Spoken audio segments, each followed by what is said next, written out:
course. First of all, he made first contacts with Polanski not because of the movie, just because of the concert career of my father. He was in LA, and he was always there, the guest of Mr. Władysław Szpilman, who was a very famous composer and at those time already director of Metro-Goldwyn-Mayer.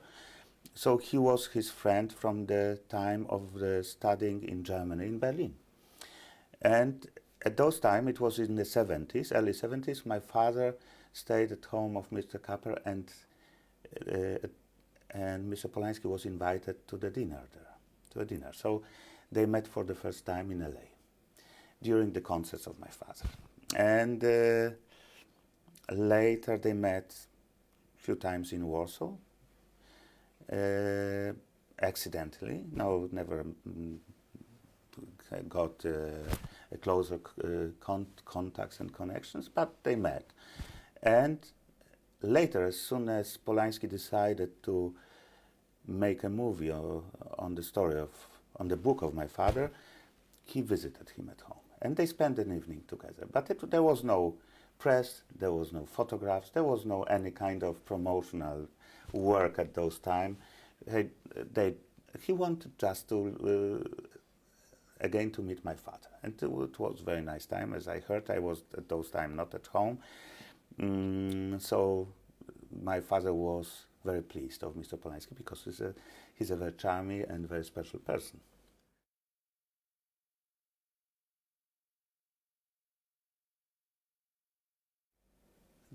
That's what I believed. So we were, let's say, I was carrying his phone number since 2 or 3 years in my pocket. After I published the book of my father, somebody told me, here you have the phone number of Polanski. I said, it would be my greatest dream when he will make a movie. I got many propositions of German producers and people asking me to give the permission to make this movie. I didn't accept any of them. So we were talking about with my agent, Mr. Christopher Little, who will do this movie, and we were prepared to discuss this question with some film studios, and I would always ask them to ask Mr. Polanski to make this movie, because it would be my first choice. Not only because of him as a director, who has a very special position for every people in Poland, and I believe of his position as a director at all, but it would be because also of his knowledge of relations between Poles, Germans and Jews, today and at those times. So that's why he was the best person to make this movie.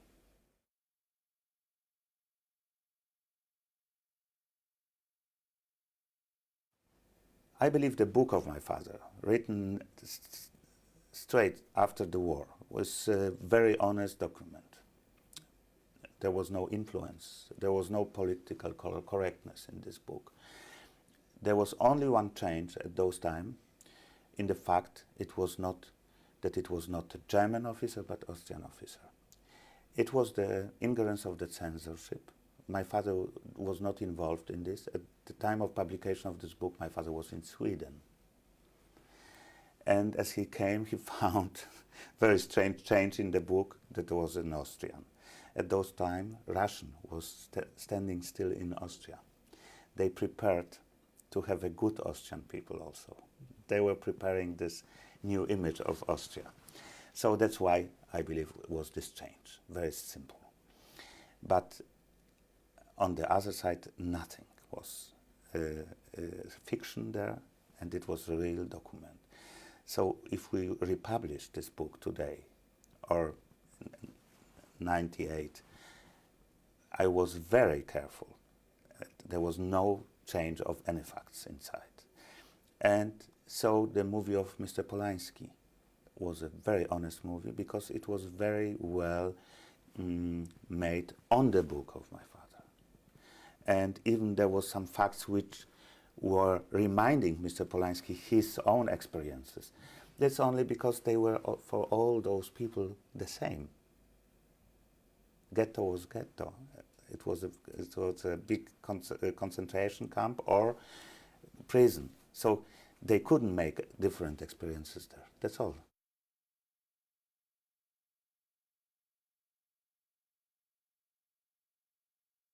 It's very strange because in the Western world, my father was a pianist. He was working with at those time only one group, like a chamber group, was a piano quintet. Normally the piano quintet exists of a pianist and a quartet. This was the group created only to be a quintet. So that's why they made more than 1,500 concerts all over the world, in the biggest halls of the world. So they played in Hercules Hall, so in the Berlin, and wherever in the world they played, they started, their debut was in a very famous hall in London, in Wigmore Hall. Oh. And later, it is a tradition. It's a tradition that every artist who wants to make a big concert career starts in the Wigmore Hall. And the tradition is he finishes his career at the Wigmore Hall. So, but they didn't do this. They made the last concert in Hamburg, also in the Music Hall in Hamburg, in Hamburg. So he started it in the Wigmore Hall at those times, 1963, and they played all over the world. So my father was known in the Western world as a concert pianist, some way, or classical musician. In Poland, he was very famous as a composer of popular songs, who was sung by whole country. Until today, they are very popular in Poland, and I believe it will stay like this because they are still popular. So Polanski knew my father maybe even from the film music before the war. Polanski was always fascinated by the movies, and my father wrote before the war music to two very famous movies in Poland. So his first hits came from the movie before the war. Written, by the way, this hit was written by two people, my father and his brother. His brother was a poet and he wrote the lyrics to this song.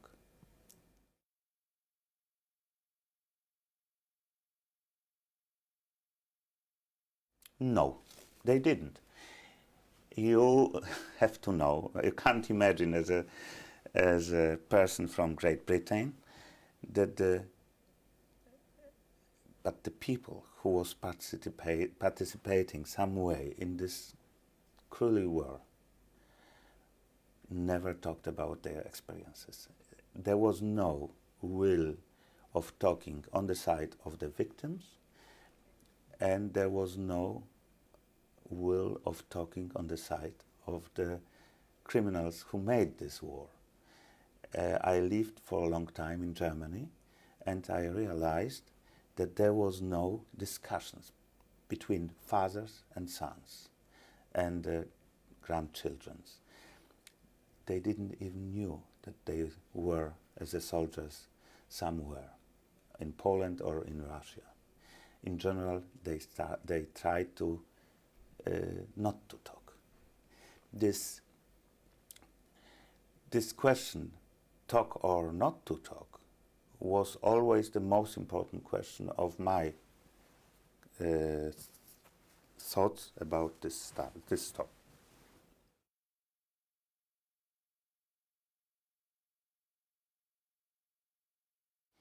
In general, the book says everything, and it is always the question, what is better, the book or the movie? There are some jokes about mouses, I can tell you now. You know this joke? The mouses are coming out of the film archive. and one is questioning another, how was it? Oh, the book was better. They were eating the the role of the movie. How was it? No, the book was better. So, no, let's say the book says much more than you can use at this movie. And it was the big pain for Mr. Polanski to decide what is coming in or not.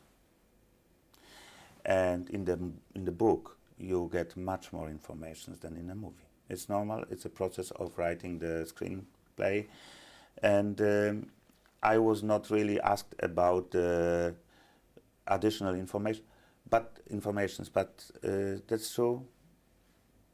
I knew more than it was in the movie because just before my father died, I made the interview with him of 11 hours.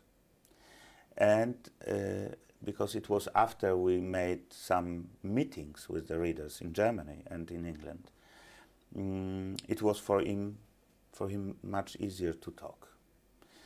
And he told some small facts which we didn't know from the book. How was he jumping from the roof to the fourth floor balcony? It was not described in the book. We got this straight from my father, this information. And he said always, I would never do it again. I would never do it again. It was not, at those times it was possible. And you had to know my father. And I knew it, that it wouldn't be possible today. He jumped just to save his life. So Mr. Polanski placed this scene also in his movie, like it was. I was asked by the people who made the costumes, show me more photos, for example, of some more pictures of my father from those times. You have to know the Germans, they made more than you can imagine at those times. They killed Jewish families with the documents, with the pictures, with everything belonging to the family.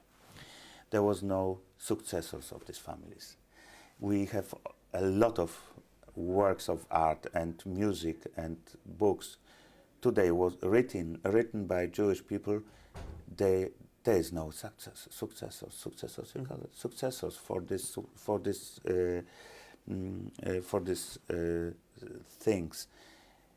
What's happened to my father? He lost all his pictures during the war. He lost all of his musical works during the war. Everything. And he was planned to be also killed. So we would never have any signs today of existence of this person. What's happened to the pictures we have? We got those pictures from Argentina, where we had some family, and my father, directly after the war, was consulting with his friend Władysław Szpilman in South America, and he got those pictures from my family in Argentina. Why they came to Argentina? Normally, because the mother of my father sent a lot of pictures to Argentina before the war, so they've survived. The music of my father, imagine there is some works he could he could do the reconstruction after the war because he remembered the works, but some older works, one older work I got from LA because there was a copy of this work. We found it in the archive of Mr. Gimpel. So if you see those pictures which I got of my father, especially for the movie, were the pictures made after the war, or from the newspapers before the war. They used them to create the costumes of Mr. Brody. So what you see in the movie and my father, the face is not the same, but behavior, some way, clothing, everything is very well created and very well reproduced.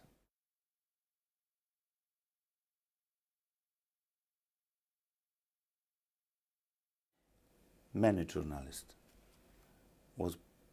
believed it is a computer creation, animation, or whatever you say. That's not true. You have to understand what happened to this movie. Many of comparsers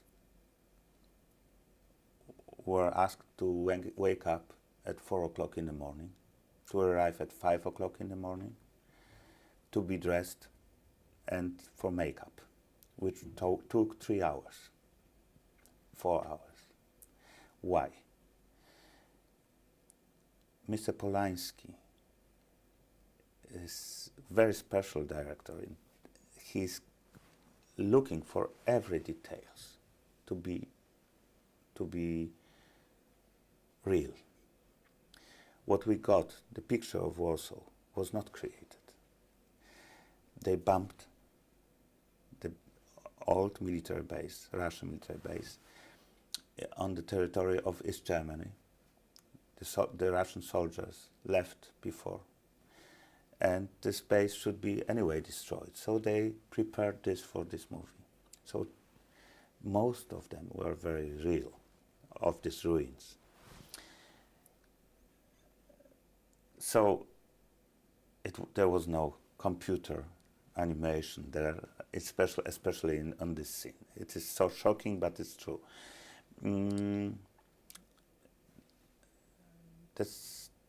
Those details make this film almost a documentary. I know from one person who survived ghetto. After he saw this movie, he said it was like this. Yes, it was like this. Of course, he said this 50 years after what's happened, but the impression of it for him was very strong. I know the situations when the Poles in Warsaw met the people taking a part of the movie, just outside of the set, and they were shocked that the Germans came back again. They couldn't even at those times realize that they were because if you see 30 of them going on the streets, the older people who remembers the situations, they are shocked, and there was some incidents with it, not very badly, but they were just impressed of existence of German army in Warsaw at those times.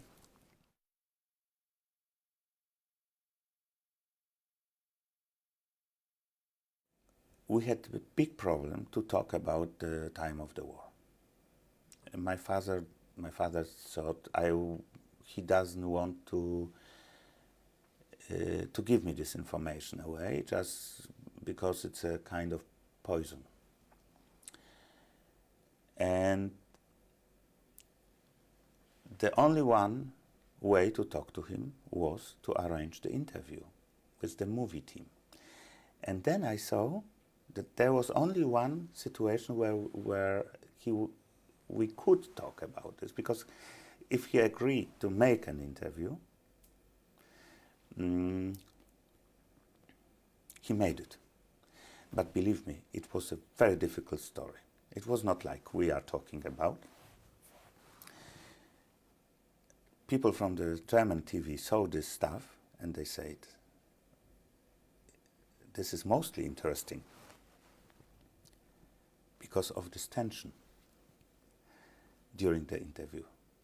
And the question to talk or not to talk is the most important question in this interview, because you press your father to tell you the truth, and your father tries to resist.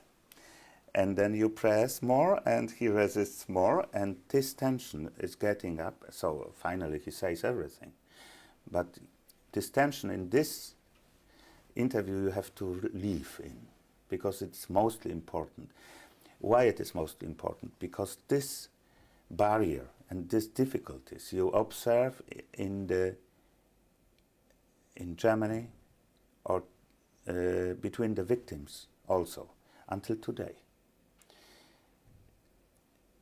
What is the result of these problems? You have today also the societies, or how you call it, societies, or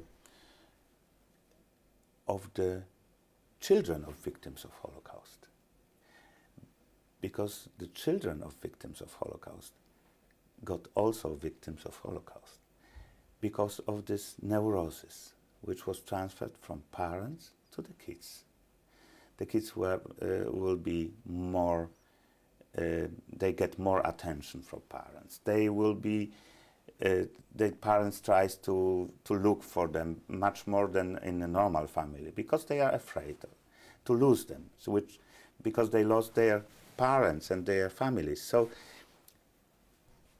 the kids get more neurotic, and you observe the same story in Germany. It is not normal that the father doesn't give the information to the child. And the father must be also this person who is like who is giving you the example how should you be. So as a son of the father, if you don't get from him the most important information, what was his story, when you don't get it, it will be strange.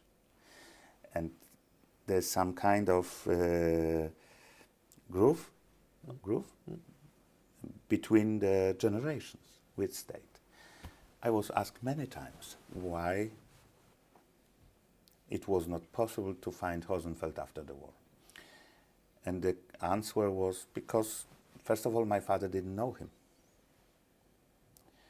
And and after 1948, there was a plenum of party in Moscow, and Stalin decided to close the connections to the Western world.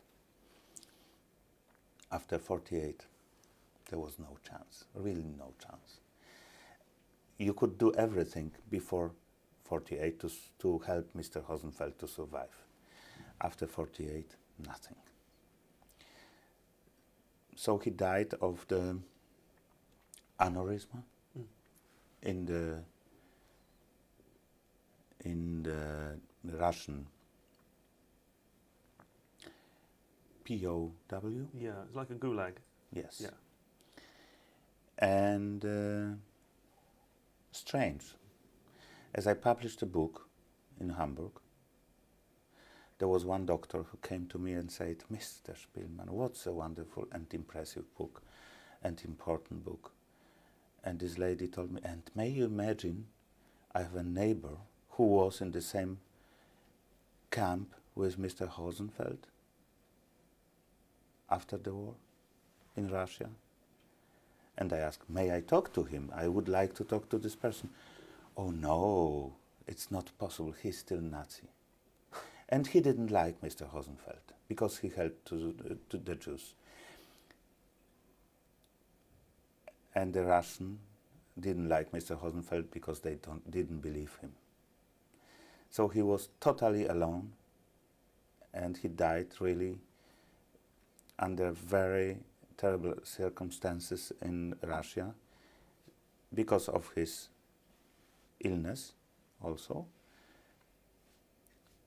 but very alone. And this is injustice of the war, what we have always during the war. That's why I was very interested in organizing or working or trying to organize the recognition of Mr. Hosenfeld as a hero of the war some way.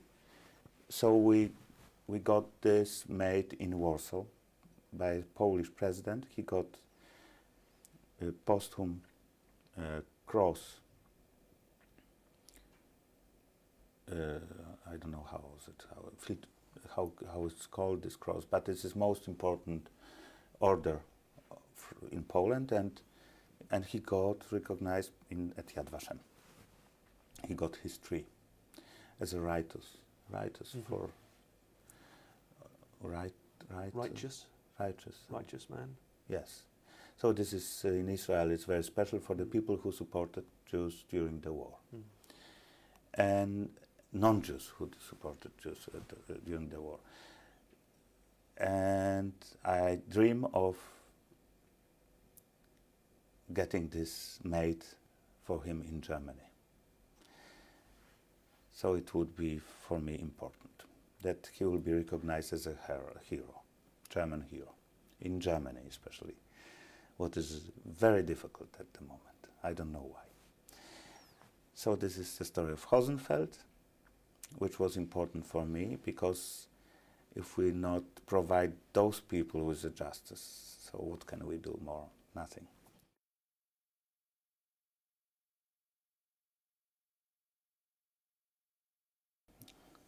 There was the idea directly after the war to make a movie on the story of my father. One Nobel Prize winner, Mr. Milosz, together with a very, very important Polish writer, Mr. Andrzejewski, they wrote the screenplay and they made a movie. After the censorship, the movie was telling about a parachute soldier from Russia who landed in Warsaw and got in love with my father. And my father played on the big place, piano, between the ruins. But the mostly important part in this survival story of my father was Russian army and Russian underground fighters. And this girl who came with from the heaven. So it was not the film story of my father. It was the story of some people not known to my father. And Mr. Andrzejewski and Mr. Milosz, who later got the Nobel Prize for Literature works, they took their names from this stuff. And my father saw this movie and didn't find himself in this movie. And there is some people talking. It was made on the story of my father, especially during the filming of The Pianist, who wanted to say, oh, it's nothing new for us. There was a film on this story. And there was a film on the story, and even better film for communists, but not to give the truth to the world and to make a real film on the story and on the book of my father. So those film was not very heavy for my father to see, but here I must tell you, my father wouldn't see this movie. I would say to my father, don't go there. I saw the movie for the first time in Cannes during the festival. It was the first presentation of the movie in a big, very big hall, I believe. 3,500 people were applauding 20 minutes after the show. I was shocked. I knew all these actors. They were at our home and they visited us, and we were very close. And I believe we got friends all together.